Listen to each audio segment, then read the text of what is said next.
E que nova política é essa que você busca? Eu não gosto muito desse termo nova política, porque eu acho que a política ela vai melhorando ao longo do tempo. Porque a gente tem ouvido algumas críticas em relação à postura do presidente Bolsonaro. É um governo notoriamente e declaradamente de direita. Você tem algum ídolo político?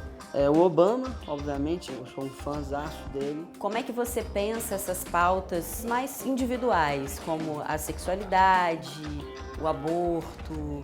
Na sexualidade não tem razão nem econômica nem social nenhuma de você intervir na escolha ou nessa definição de uma pessoa. Você ideologicamente se considera um liberal progressista. Por falta de definição melhor. Falta de definição melhor?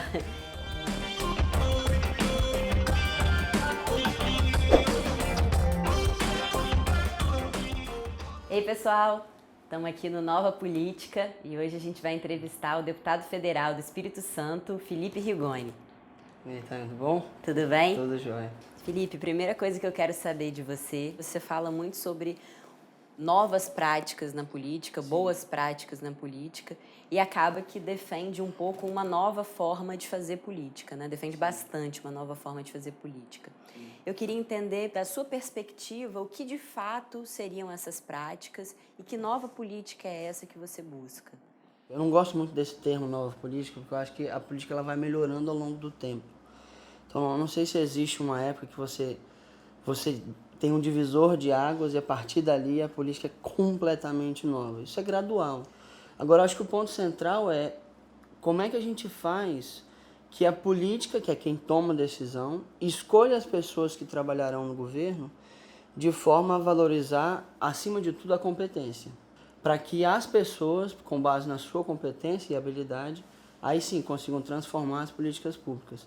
Eu acho que o ponto central é esse. E tem uma outra parte, que é a participação popular, né? Que é como que a gente coloca os mandatos e a política para serem mais permeáveis às pessoas. Como é que as pessoas, de fato, têm contato com o deputado, com o senador, com o vereador e etc.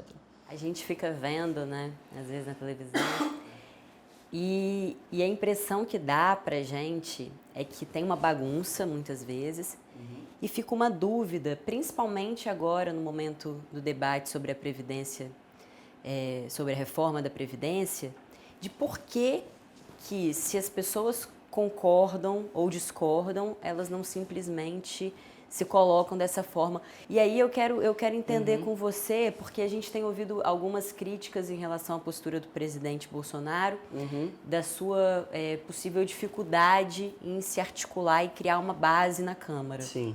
O que acontece lá é que as pessoas, da direita à esquerda, ao centro, todos, que querem marcar uma posição política, marcam essa posição independente da matéria que está sendo discutida. Por exemplo, quem está no poder hoje é o Bolsonaro. É um governo notoriamente e declaradamente de direita. Quem é notório e declaradamente de esquerda tem uma dificuldade muito grande de concordar com qualquer coisa que venha do governo. Isso vem de um fato muito importante, que é o seguinte: as pessoas não necessariamente estão ali preocupadas com, eu vou dizer a técnica aqui, com o assunto ou a realidade a ser mexida. Em relação a essa questão do Bolsonaro, muita gente fala assim, ele não tem capacidade de articulação. Não tem tido mesmo. A articulação é você chegar lá na Câmara com seus representantes e conversar com as pessoas sobre o que é que você quer aprovar. De fato, precisaria ter alguém ali para explicar as coisas e convergir pelo menos na técnica da matéria. Recentemente, numa entrevista, você falou que você ideologicamente se considera um liberal progressista. Por falta de definição melhor. Falta de definição melhor. Dentro desse espectro liberal progressista, o que seria um liberal progressista no seu caso? Eu sou um grande adepto de políticas públicas baseadas em evidências, né? Na verdade, são 3 grandes pilares. Política pública baseada em evidência, que respeite os contextos locais que essas políticas públicas vão ser implementadas e que tenha a participação popular e avaliação de resultados como pilares centrais. Só que é difícil falar isso numa frase só. E aí eu me defino como liberal progressista. Por quê? Porque se você for pegar a grande parte das evidências, na economia, a brutal maioria das decisões vão acabar sendo mais liberais do que não sendo liberais. E na questão social, mesmo que a doutrina liberal também tenha políticas sociais importantes, o Bolsa Família essencialmente é uma política pública que vem do liberalismo essencial. Agora, existem outras políticas públicas que as evidências mostram que também precisam acontecer, que são mais urgentes. Porque tem muita gente associando a figura do Bolsonaro como a figura de um liberal, e ele é bastante conservador nas liberdades individuais e nos costumes. Sim. Como é que você pensa essas pautas mais individuais, como a sexualidade, o aborto? Por exemplo, na sexualidade não tem razão nem econômica nem social nenhuma de você intervir na escolha ou nessa definição de uma pessoa. Porque você está intervindo na felicidade dela. Isso prejudica a economia, prejudica a sociedade, etc. A questão do aborto. Já tem muitas evidências e são assim muito majoritárias em cima das outras, mostrando que você não liberar o aborto, mas descriminalizar o aborto, acaba sendo melhor para a mulher, para a mãe e para a sociedade. Porque você acaba, inclusive, reduzindo a quantidade de abortos. Felipe, se você tivesse uma varinha mágica e você pudesse fazer uma transformação na Câmara, a transformação que você quisesse, o que você escolheria transformar na Câmara? Tem alguma coisa que você fala assim, cara, isso aqui é muito ruim, isso não dá para continuar, e a gente precisa mudar isso? Com a marcação de posição política sem base na realidade, sem base técnica. É que a gente discutisse as matérias pela técnica delas, pelo mérito do assunto mesmo. Assim.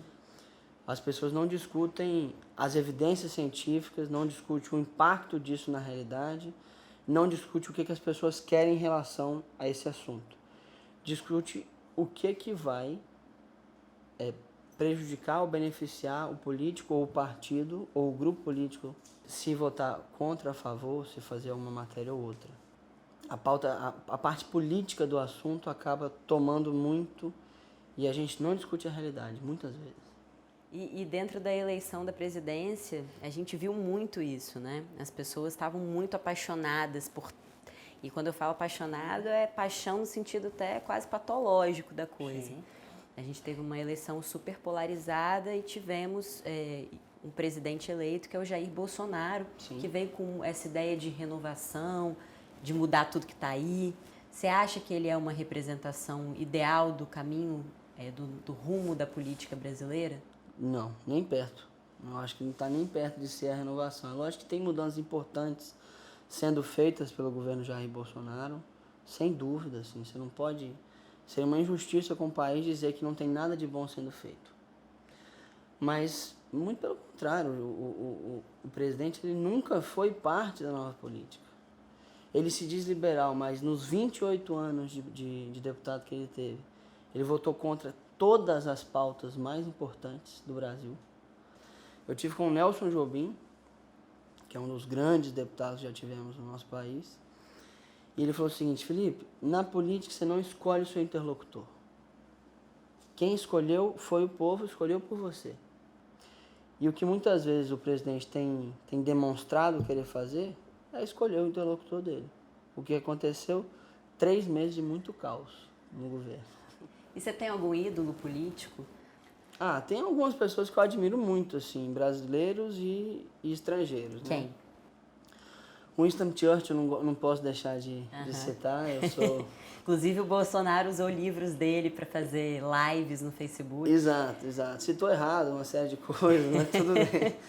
Winston Churchill, para mim, talvez seja o grande exemplo de tomar a decisão necessária, mesmo que todo mundo esteja contra. O Obama, obviamente, eu sou um fãzaço dele, porque nessa história de que você não escolhe o seu interlocutor na política, ele é um grande exemplo. Assim, ele conseguiu unir os Estados Unidos em muitas coisas. E no Brasil, eu sou um grande fã do FHC, né, com todas as ressalvas, etc., mas eu acho que ele é um cara que conseguiu entender essa questão de que você precisa conversar, você precisa ir em direção às evidências. Então, assim, eu acho que eu sou um grande fã dele, tem alguns livros dele que eu acho muito bom. Os Diários da Presidência e o que chama A Arte da Política. É muito legal. Vale a pena ler. Então já fica aí a indicação. É. Para finalizar, Felipe, eu queria que você falasse alguma coisa. Pode ser de incentivo ou de desincentivo para um jovem que pretende ser político na vida dele. Quando eu estava ficando cego, meu pai ele me disse uma coisa que me transformou muito. Eu estava um dia chorando porque tinha ficado cego, etc. E ele sentou do meu lado e falou assim: Felipe, lembra que você tem uma escolha. Eu fui entendendo ao longo do tempo que a escolha não era da situação, porque eu não podia mudar o fato de ter ficado cego. A escolha era da minha atitude. E o que define um político, vai aí uma outra frase de um outro político que me disse, que eu não vou esquecer, o que define um político não é a obra que ele faz, é a atitude que ele tem diante das coisas. Mas precisamos de gente boa na política. Porque se a política não for boa, o Brasil também não vai ser. Então acho que é isso. Foi ótimo. Bom, a gente termina aqui. Muito obrigada, Felipe, Obrigado por você, ter conversado com a gente.